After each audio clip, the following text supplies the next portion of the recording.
Today on Back to the Bible, Bryan Clark shares the story of a woman who was judged and discarded by society, but not God. Later, Bryan will join Cara, Whitney, and Arnie Cole in studio to talk about the hope God's grace brings to your life. Here's Bryan Clark with today's message.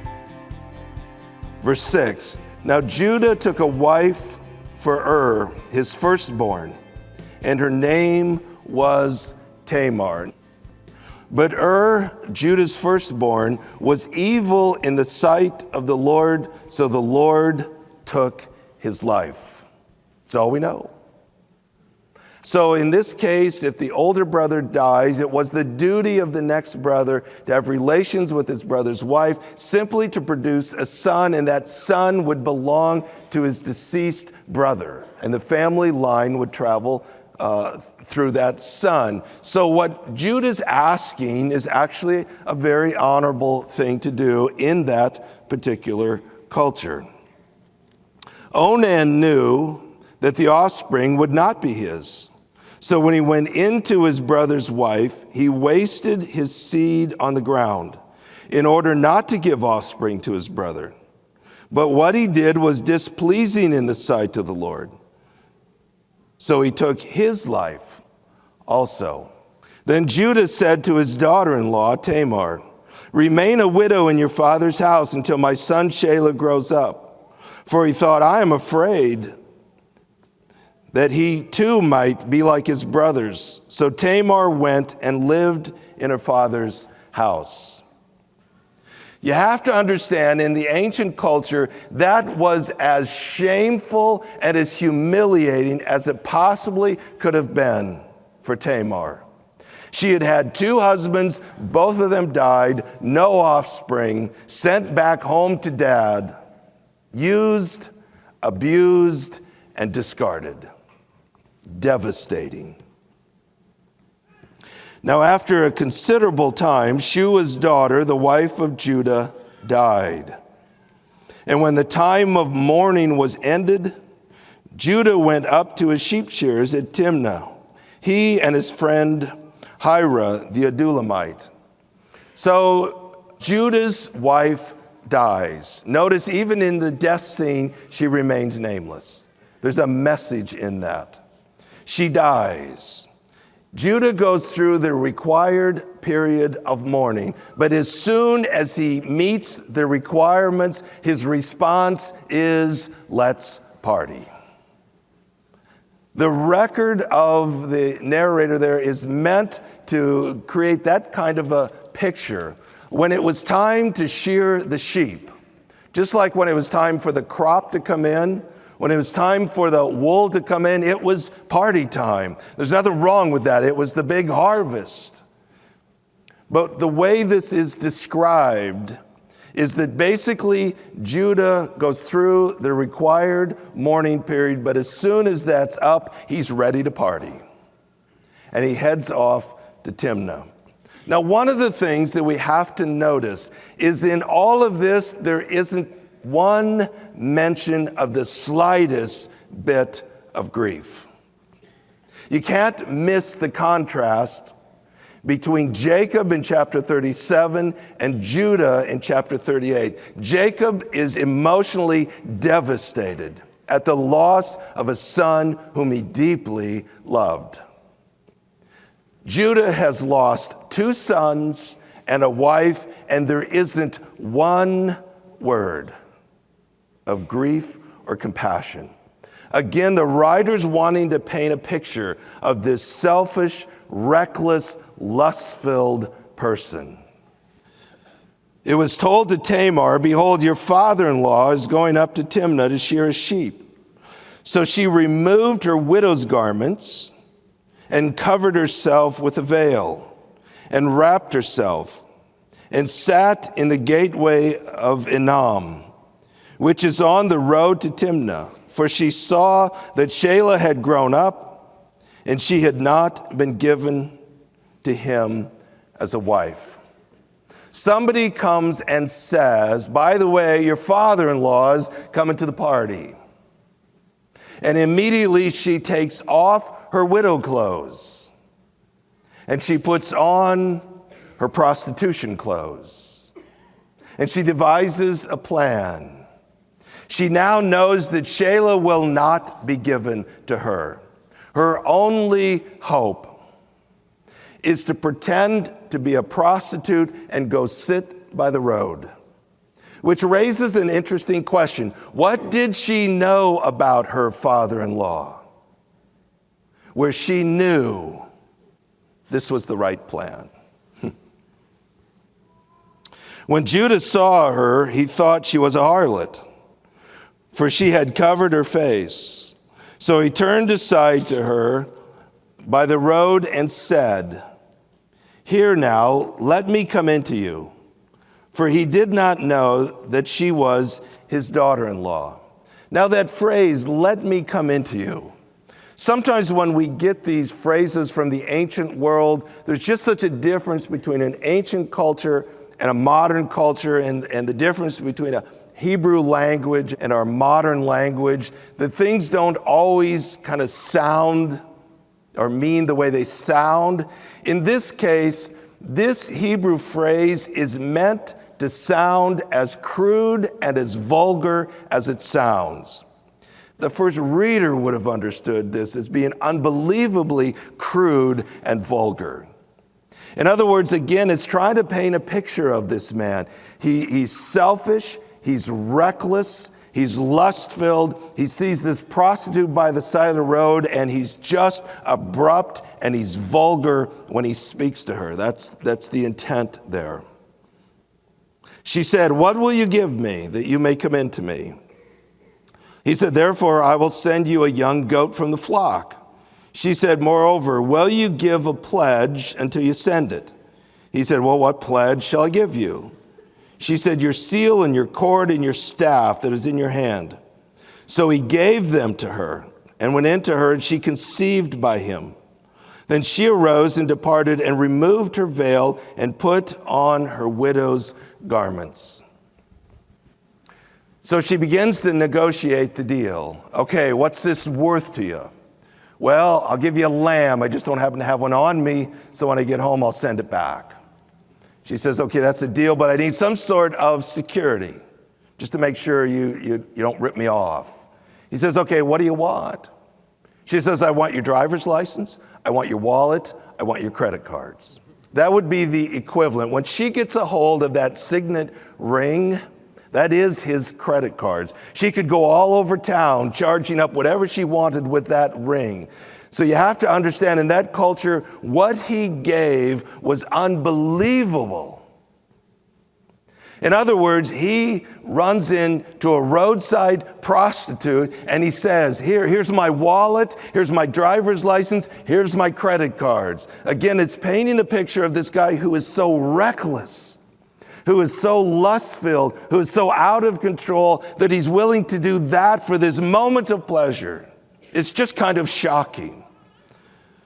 We're told that Tamar becomes pregnant. She conceives, she goes home, she takes off her prostitution clothes, she puts back on her widow's clothing. Now that part of the text is saying she's not a prostitute. She's a woman who has been shamed. She's a woman who's been used and abused and discarded, and now she's been backed into a corner and she has nowhere to turn. She didn't know what else to do, so she devised this plan to somehow have a child that would continue the family line. When Judah sent the young goat by his friend, the Adulamite, to receive the pledge from the woman's hand, he did not find her. He asked the men of her place, saying, "Where's the temple prostitute who was by the road at Dinam?" But they said, "There's been no temple prostitute here." So he returned to Judah and said, "I did not find her." And furthermore, the men of the place said, "There's been no temple prostitute here." Then Judah said, "Let her keep them, otherwise we will become a laughingstock. After all, I sent this young goat, but you did not find her." So in other words, he's saying, hey, we tried to find her and pay the bill. We can't find her. Let's move on. But the comment about we will be a laughingstock is in reference to the fact that if anyone finds out that I had an encounter with a roadside prostitute and I gave her my driver's license, my wallet, and my credit cards. We will be a laughingstock because that behavior was so ridiculous and so reckless. That's what he's saying. That this is so bad, we just need to keep it quiet and move on.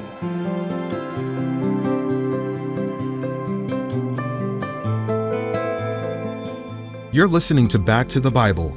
If you'd like to listen again, you'll find today's program along with older messages at backtothebible.org. And while you're there, browse our devotions, Bible studies, and Bible plans. You'll find a wide variety there, all designed to help you experience a deeper relationship with Jesus. That's at backtothebible.org. Visit today, backtothebible.org. Today's message continues now in Genesis 38 at verse 24. Here again is Bryan Clark. It was about 3 months later that Judah was informed, "Your daughter-in-law, Tamar, has played the harlot, and behold, she is also with child by harlotry." Then Judah said, "Bring her out, and let her be burned." You have to understand how absolutely shocking that would have been, even to a first reader. Even someone in the ancient world would have understood this to be unimaginably shocking. It gives you a picture of the kind of authority these men had over these women. He was a law unto himself. If he wanted to bring her out and burn her, he had every right to do that. But even an ancient reader would have understood this as being unbelievably severe. As a matter of fact, Robert Alter, who's considered one of the experts in Hebrew narratives, says it's just breathtaking how quickly Judah responds without the slightest degree of compassion. This woman is an embarrassment to him. He sees an opportunity to eliminate her. Bring her out, we'll burn her to death. In the ancient world, it was not 20 years of appeals. It would have been carried out that day. It's exactly what transpires. It was while she was being brought out that she went to her father-in-law saying, "I am with child by the man to whom these things belong." She said, "Please examine and see whose signet ring and cords and staff are these." Judah recognized them and said, "She is more righteous than I, inasmuch as I did not give her to my son Shelah." And he did not have relations with her again. When she's being brought out to be burned to death, she says, "Oh, by the way, I have a driver's license here. I have some credit cards here. I wonder if you might look at them. This is the father of the child." Of course, Judah figures it out pretty quick and states that she's more righteous than I. Now, I don't think the text is saying anybody in the text is righteous. I think her behavior was offensive to God, but you understand what had been done to her. She was desperate, and she came up with this plan to do something. What he is saying is that the reason she stooped to this behavior, she's not a prostitute, she's not a bad person, but I had pressed her into a corner. She had no hope in life, and that's why she did what she did. And that's what he's saying. That I'm the one to blame because I pressed her into that circumstance. Interestingly enough, end of story for Judah. Judah virtually disappears. That's it. There is one more paragraph related to Tamar. It came about at the time she was giving birth that behold, there were twins in her womb. Moreover, it took place that while she was giving birth, one put out a hand, and the midwife took and tied a scarlet thread on his hand, saying, "This one came out first." But it came about as he drew back his hand that behold, the brother came out first. Then she said, "What a breach you have made for yourself." So he was named Perez. Afterward, his brother came out, who had the scarlet thread on his hand, and he was named Zerah. Now, in an ancient culture, the fact that she was having twins would have been considered God's blessing. So we notice that as a reader. But then this strange detail about one of the sons sticking his hand out and he gets this red ribbon and then it goes back in and then the other one's born. And basically she's saying, this is all mixed up. But in the text, you get this sense that this story isn't over, that there's something else going on here. Chapter 39 picks up the Joseph story. And you can't miss that chapter 39 is about the story of Joseph and Potiphar's wife. Joseph could not have been more different than his brother Judah. When tempted, when seduced, he chose to do the right thing with integrity and morality. And there is a dramatic contrast between his brother and Joseph. The rest of Genesis is the Joseph narrative.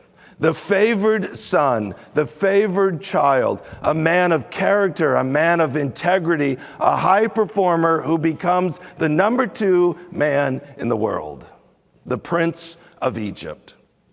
So by the time we get to Genesis chapter 49, this is a done deal. We know exactly how this is going to work, that the seed is going to go from Jacob to Joseph and on. That's why we are absolutely shocked when we get to Genesis 49 and we find out the seed does not go through Joseph, the high performer. It goes through Judah. Not only does it go through Judah, it goes through Judah and his relations with his daughter-in-law, Tamar. That child would be the seed of promise. It is absolutely shocking. It goes against everything that we think is decent and right.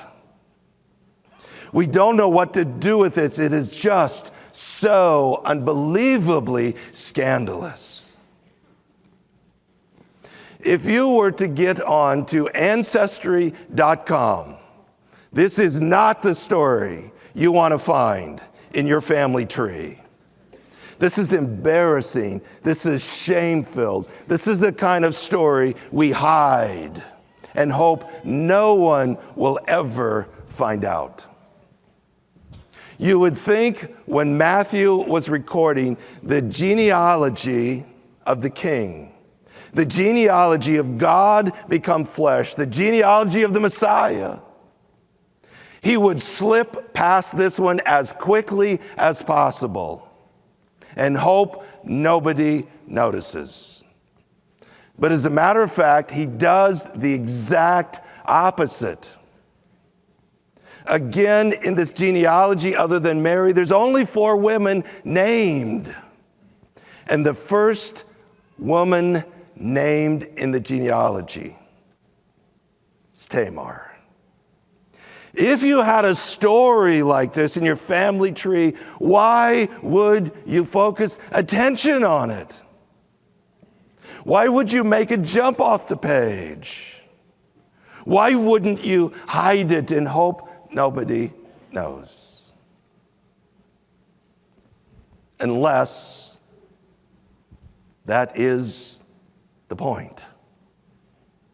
Unless that is the point. That isn't the point that God himself was going to enter into the garbage heap to seek and to save those who are lost, those who have been used, those who have been abused, those who have been discarded, those whom the world says has no value. Isn't that the whole point? We all live in the garbage heap and desperately need a Savior. Isn't the whole point that he would enter into the mess, even to the degree that that mess would be scandalously represented in his family line? Isn't it God's way of saying that his ways are not like our ways? One of the reasons why grace is just so hard to process and so hard to fully embrace is because it is so other than anything you'll ever experience in this life. It is so other than. At times it surprises us. At times it shocks us. And I think at times it even offends us and goes contrary to everything that we think is right and decent. I mean, the grace of God is so unbelievably scandalous that who knows?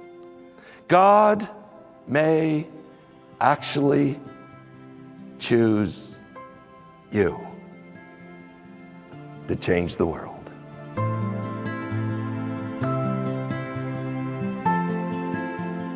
Up next, Bryan joins Arnie and Cara in studio to talk about the power of God's grace for your life.